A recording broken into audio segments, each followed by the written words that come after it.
என்னடா யோசிக்கிற? அவங்கள மாதிரியான சர்வீஸ் அண்ட் அப்ரோச்சை நீ பார்த்துருக்கவே முடியாது.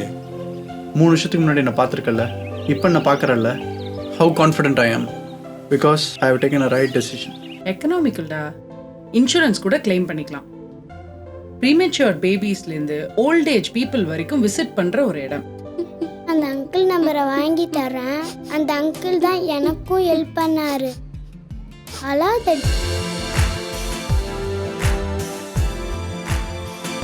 எல்லா பேஷண்ட்ஸுக்கும் பர்சனல் கேர் தராங்க. 30 years of proven medical records. All eye care treatment under one roof. அதான் ஆர்கே ஐ சென்டரோட ஸ்பெஷாலிட்டி. கர்த்தருக்குள் பிரியமானவர்களே, உங்களை மறுபடியுமாக அர்த்தமுள்ள வாழ்வு என்ற நிகழ்ச்சியின் மூலமாக சந்திப்பதில் நான் பெருமகிழ்ச்சி அடைகிறேன். இரத்தத்தின் முக்கியத்துவத்தை குறித்து சில வாரங்களாக நாம் தியானித்து வருகிறோம். இதனுடைய இதர பதிவுகளை நீங்கள் காண வேண்டுமென்றால் யூடியூப் MM நரேந்திரநாத் என்கிற யூடியூபிலும் www.divintruth.asia என்கிற இணையதளத்திலும் நீங்கள் காணலாம். இந்த வாரம் நாம் தியானிக்க இருப்பது இரத்தத்தின் மூலமாக நமக்கு எப்படி பாவ நிவாரணத்தை ஆண்டவர் அளிக்கிறார் என்பதை குறித்து தியானிப்போம். பாவத்தின் சம்பளம் மரணம். என்னை பாவ நிவாரணத்திற்காக இரத்த பலியை கடவுள் நியமித்தார் என்று நாம் லேவியராகமம் 17வது அதிகாரம் 11வது வசனத்திலே தியானித்தோம். இன்று அந்த பாவத்திற்காக எப்படி இரத்தத்தை சிந்துவதன் மூலமாக நம் பாவத்தை அவர் அகற்றுகிறார் என்பதை குறித்து தியானிப்போம். லேவியராகமம் 1வது அதிகாரம் 1 மற்றும் 5 வசனங்கள் முடிய இப்படியாக நமக்கு கொடுக்கப்பட்டிருக்கிறது. கர்த்தர் ஆசாரிப்பு கூடாரத்திலிருந்து மோசேயை கூப்பிட்டு அவனை நோக்கி, நீ இஸ்ரவேல் புத்திரரிடத்தில் சொல்ல வேண்டியது என்னவென்றால், உங்களில் ஒருவன் கர்த்தருக்கு பலி செலுத்த வந்தால் மாட்டு மந்தையிலாவது ஆட்டு மந்தையிலாவது ஒரு மிருகத்தை தெரிந்து கொண்டு பலி செலுத்த வேண்டும். அவன் செலுத்துவது மாட்டு மந்தையிலிருந்து எடுக்கப்பட்ட சர்வாங்க தகன பலியானால் அவன் பழுதற்ற ஒரு காளையை செலுத்துவானாக. கர்த்தருடைய சந்நிதியில் தான் அங்கீகரிக்கும்படியாக அவன் அதை ஆசாரிப்பு கூடார வாசலில் கொண்டு வந்து அது தன் பாவ நிவர்த்திக்கென்று அங்கீகரிக்கும்படி தன் கையை அதன் தலையின் மேல் வைத்து கர்த்தருடைய சந்நிதியில் அந்த காளையை கொல்லக்கடவன். அப்பொழுது ஆரோனின் குமாரராகிய ஆசாரியர்கள் அதன் இரத்தத்தை எடுத்து அதை ஆசாரிப்பு கூடார வாசலில் இருக்கிற பலிபீடத்தின் மேல் சுற்றிலும் தெளிக்க கடவர்கள். கர்த்தருக்குள் பிரியமானவர்களே, பாவம் என்பது கர்த்தருக்கு அருவருப்பானது.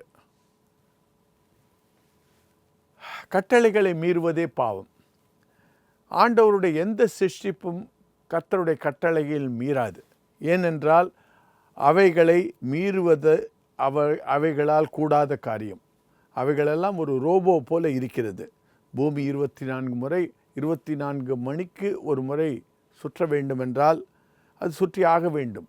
சூரியன் இத்தனை உஷ்ணத்தைத்தான் கொடுக்க வேண்டுமென்றால் கொடுத்தாக வேண்டும். இந்தந்த பழங்கள் இந்தந்த காலத்திலே தான் வர வேண்டும். சீசனல் ஃப்ரூட்ஸ் என்றால் அந்தந்த காலத்திலே தான் வர வேண்டும். அப்படி இருக்கும்போது எந்த ஒரு சிருஷ்டிப்புக்கும் ஆண்டவர் சுயாதீனத்தை கொடுக்காததினால் எந்த ஒரு சிருஷ்டிப்புமே பாவம் செய்ய வாய்ப்பில்லை. ஏனென்றால் அவைகளுக்கு கட்டளைகள் கொடுக்கப்படவில்லை. கட்டளைகளை மீறுவதே பாவம். ஆண்டவர் மனிதனுக்கு கட்டளைகளை கொடுத்ததினால், அவன் மீறக்கூடிய ஒரு வாய்ப்பையும் கொடுத்ததினால் அவன் பாவம் செய்வதற்கு ஏதுவாக இருக்கிறது. அதை ஏன் கொடுத்தார் என்று பார்க்கும்போது, ஒரு உண்மையான அன்பு அவனுக்கு ஒரு வாய்ப்பை கொடுத்த பிறகும் அவன் தன்னை நேசிப்பானா என்று ஆண்டவர் தெரிந்து கொள்ள வேண்டும் என்றால் அவனுக்கு அந்த சுயாதீனத்தை ஆண்டவர் கொடுக்க வேண்டும். அந்த சுயாதீனத்தை கொடுக்கவில்லை என்றால் அவனும் ஒரு எந்திரத்தை போல் இருப்பான். எந்திரத்தினிடத்தில் உங்களுக்கு அன்பு காட்டவோ அன்பை பரிமாறிக்கொள்ளவோ முடியாது. அவனை சுயேட்சையாக விட்டால் அதன் பிறகு யார் அவரிடத்தில் வந்து கீழ்ப்படிவார்கள், ஒரு உறவை வைத்துக் கொள்வார்கள் என்றெல்லாம் பார்க்க வேண்டும் என்றால் அவர்களுக்கு சுயாதீனம் கொடுக்க வேண்டும். சுயாதீனத்தை கொடுத்த கடவுள் அதை எப்படி உபயோகப்படுத்தி கொள்ள வேண்டும் என்பதையும் சொல்லிக் கொடுக்க வேண்டும். அதற்காகத்தான் நமக்கு வேதாகமத்தை கொடுத்திருக்கிறார். அதன் பிறகும் நாம் அதை மீறும்போது பாவம் செய்கிறவர்களாக இருக்கிறோம். நாம் பாவம் செய்யும்போது கர்த்தர் அதை உணர்த்துவார். அதை உணர்த்தும் போது அந்த பாவ நிவாரணத்திற்காக ஆண்டவர் என்ன சொல்லியிருக்கிறார் என்றால், ஆசாரிப்பு கூடாரத்துக்கு கொண்டு வந்து காளையை அவன் அந்த ஆசாரிப்பு கூடாரத்திற்கு கொண்டு வரும்போது அந்த நகைப்பையெல்லாம் அவன் பொறுத்து கொள்ள வேண்டும். அதன் மீது கையை வைத்து அந்த ஆசாரியார் அந்த பாவங்களெல்லாம் அந்த காளைக்கு போக கடவுது என்று ஜெபம் செய்யும்போது, பிரார்த்தனை செய்யும்போது ஒரு நடுக்கம் வர வேண்டும். நான் சாக வேண்டிய இடத்திலே ஆண்டவர் இன்னொரு காளையை அனுமதிக்கிறாரே என்பதெல்லாம் அவன் உணர்ந்து கொண்டு அடுத்த முறை செய்யக்கூடாது என்கிற ஒரு வைராக்கியம் அவனுக்குள் வர வேண்டும். மூன்றாவது, அவன் அந்த காளையை கொல்லக்கடவன் என்று சொல்லியிருக்கிறார். ஆசாரியார் கொல்ல மாட்டார், கொண்டு வந்தவன் கொல்ல வேண்டும். அந்த கொண்டு வந்தவன் அந்த காளையை கொல்லும்போது அது துடித்து துடித்து சாகும்போது அதை கண்டவன் மறுபடியும் அந்த பாவத்தை நான் செய்யக்கூடாது என்கிற உணர்வை உடையவனாகவும் இருக்க வேண்டும் என்பதற்காகத்தான் இவற்றையெல்லாம் ஆண்டவர் ஏற்படுத்துகிறார். அந்த காளையை அவனுக்காக அவர் ஈடாக கொடுக்கிறார். இதையத்தான் நாம் ஆபிரகாமின் வாழ்க்கையிலும் காணுகிறோம். ஆபிரகாமுக்கு 75வது வயதிலே அவனை அழைக்கும்போது உனக்கு ஒரு குமாரனை கொடுப்பேன் என்று சொல்லுகிறார். ஆனாலும் அந்த குமாரனை 25 ஆண்டுகள் கழித்து தன்னுடைய 100வது ஆண்டிலே அவனுக்கு ஈசாக்கை கொடுக்கிறார். அவ்வளவு சந்தோஷப்பட்டிருப்பார் ஆபிரகாம். ஆனாலும் அவனை சோதிப்பதற்காக அந்த ஒரே பேரான உன்னுடைய குமாரனை எனக்கு பலி செலுத்து என்று சொல்லுவார். அதை நாம் ஆதியாகமம் 22வது அதிகாரத்திலே வசனம் 10 தொடங்கி 14வது வசனம் முறை இப்படியாக காண்கிறோம். பின்பு ஆபிரகாம் தன் குமாரனை வெட்டும்படிக்கு தன் கையை நீட்டி கத்தியை எடுத்தான். இதற்கு முன்பாக நாம் என்ன காண்போம் என்றால், ஆண்டவர் அவனை ஈசாக்கை எனக்கு பலி கொடு என்னும்போது அவன் ஈசாக்கை அழைத்து கொண்டு வேலைக்காரரை அழைத்து கொண்டு அந்த மொரையா மலைக்கு போவார். இந்த வேலைக்காரர்களை அவர் கீழேயே விட்டு விடுவார். ஏனென்றால் அவர்கள் ஈசாக்கை பலியிட அவரை அனுமதித்திருக்க மாட்டார்கள். மலையின் மீது ஏறும்போது ஈசாக்கு கேட்பார், அப்பா, தீ இருக்கிறது, கத்தி இருக்கிறது, கட்டைகள் இருக்கிறது, ஆனால் ஆடு இல்லையே என்று சொல்லுவார். அதற்கு என்ன சொல்வது என்று தெரியாமல் அந்த ஆட்டை ஆண்டவர் கொடுப்பார். இதை குறித்து தான் நாம் தியானிக்க இருக்கிறோம். அவனுக்கு பதிலாக ஒரு ஆட்டை ஆண்டவர் கொடுக்கிறார். அன்று அதை அவர் சொல்லுவார், ஆண்டவர் கொடுப்பார் என்று சொல்லிவிட்டு ஆனால் அவனையே கட்டி போடுவார், கொல்லுவதற்கும் எத்தனிப்பார். அதைத்தான் நாம் இங்கு காண்கிறோம்.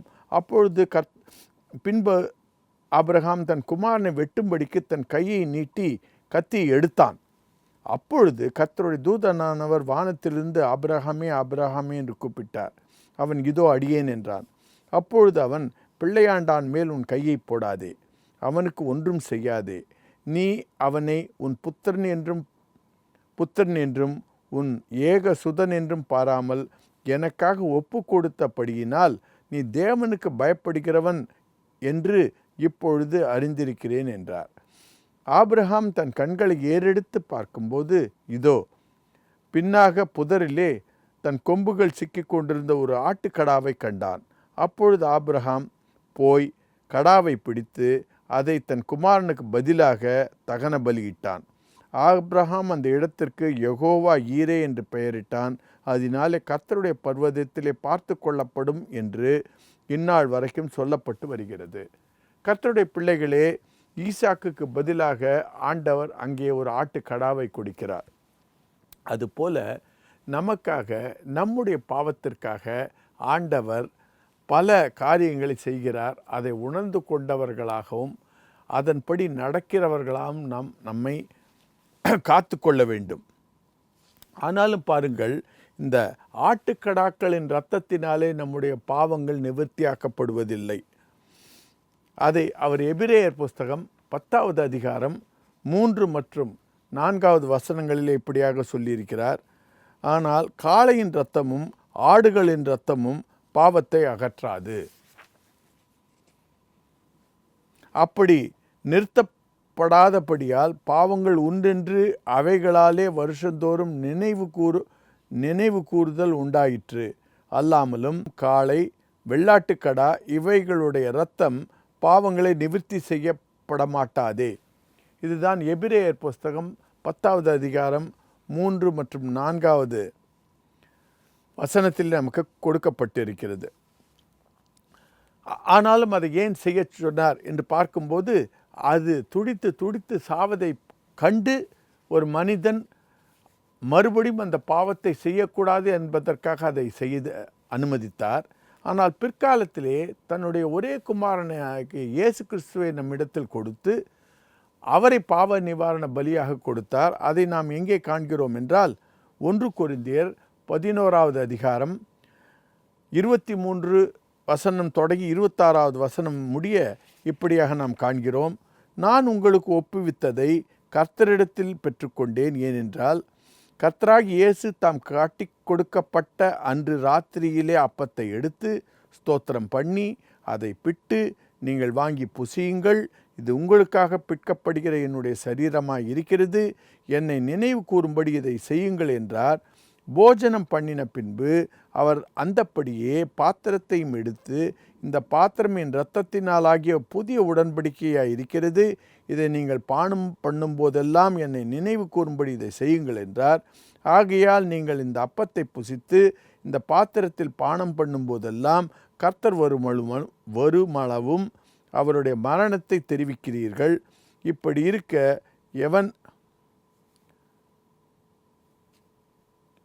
ஆகையால் நீங்கள் இந்த அப்பத்தை புசித்து இந்த பாத்திரத்தில் பானம் பண்ணும் போதெல்லாம் கர்த்தர் வருமளவும் அவருடைய மரணத்தை தெரிவிக்கிறீர்கள். கர்த்தருக்கு பிரியமானவர்களே, கர்த்தர் நமக்காக தம்முடைய ஏக குமாரனையே கொடுத்தார். இரத்தத்தின் மூலமாக நமக்கு பாதுகாப்பு கிடைக்கிறது. இரத்தத்தின் மூலமாக நாம் உயிர் வாழ்கிறோம். இரத்தத்தின் மூலமாக நம்முடைய பாவங்கள் கழுவப்படுகிறது. அதற்காக அவர் தம்முடைய ஒரே பேரான குமாரனையும் கொடுத்ததினாலே நாம் வாழும் இந்த வாழ்க்கையிலே அதி ஜாக்கிரதையோடு வாழ்ந்து கர்த்தருக்கு பிரியமானதை செய்து, அவர் எதற்காக இந்த உலகத்தில் நம்மை கொண்டு வந்தாரோ அவற்றையெல்லாம் நாம் கற்றுக்கொண்டு மறுமையிலே நல்ல ஒரு பொறுப்புகளை வகிக்க நம்மை தகுதிப்படுத்தி கொள்ள வேண்டும். இந்த பகுதிகளை நீங்கள் காண வேண்டுமென்றால், மற்ற வீடியோக்களை காண வேண்டுமென்றால் யூடியூபிலே நரேந்திரநாத் என்கிற விலாசத்திலும் www.divinetruth.asia என்கிற இணையதளத்திலும் நீங்கள் காணலாம். நன்றி, வணக்கம். Children, copy this from the board.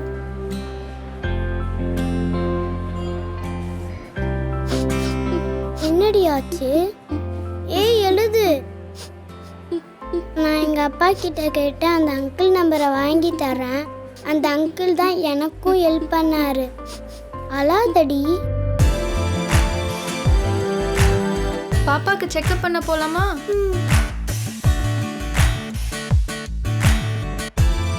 All eye care treatment under one roof. அதான் RK ஐ சென்டரோட ஸ்பெஷாலிட்டி.